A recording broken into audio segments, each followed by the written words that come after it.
Good morning. Welcome to Monday Morning with Rodney. I want to talk for a few minutes about how do you handle your storms. How do you handle your storms? Well, the truth be told, that, for some reason or another, we're always in a storm. We're about to go in or we're coming out of one.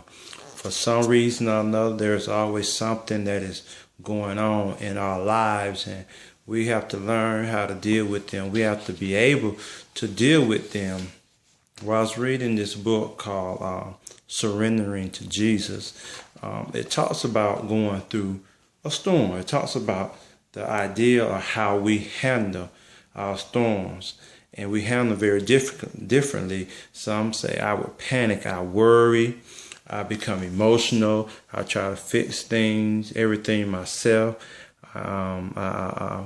Small storms or quick storms come up. You can handle those well, when it doesn't last long. But when it becomes painful, when the situation continues to go on and on, how do you really handle that? Some become hyperactive and they throw themselves into their work, into shopping, into eating on the internet, doing all sorts of kind of things just to try to deal with their storm. Some talk to friends, some become very withdrawn from you, some get depressed, some eventually begin to pray, some pray right away, and some people even can conjure up enough nerve to ask for help during their time of storm, during their time of need. I would suggest, though, that praying would be the immediate thing to do.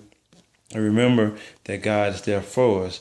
We sometimes go so many different routes. Myself, I'll go so many different ways sometimes. As a Christian, as a minister, one thing we have to do is try to live a life that is pleasing unto God.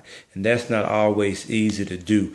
I'll be the first one to admit sometimes, even being in the ministry as long as you have, you're going to make mistakes, even doing some things that God gets upset. If he wanted to, he could just reach down and hit you on the back of your head like, boy, you know better. You know that you shouldn't be doing that.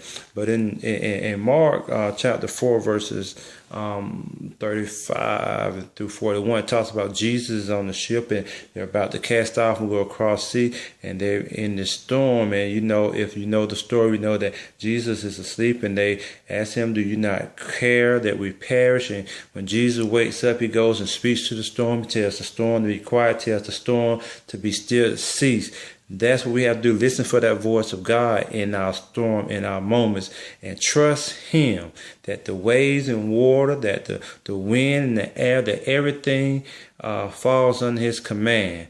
Even your problem, even your situation, even your storm that you're going through right now. Yes, Lord, I want out of my storms. You want out of your storm, but we got to be obedient and try listening to his word to receive that breakthrough, to receive the word that the storm is over now. A word of encouragement for us tonight, Psalms 31.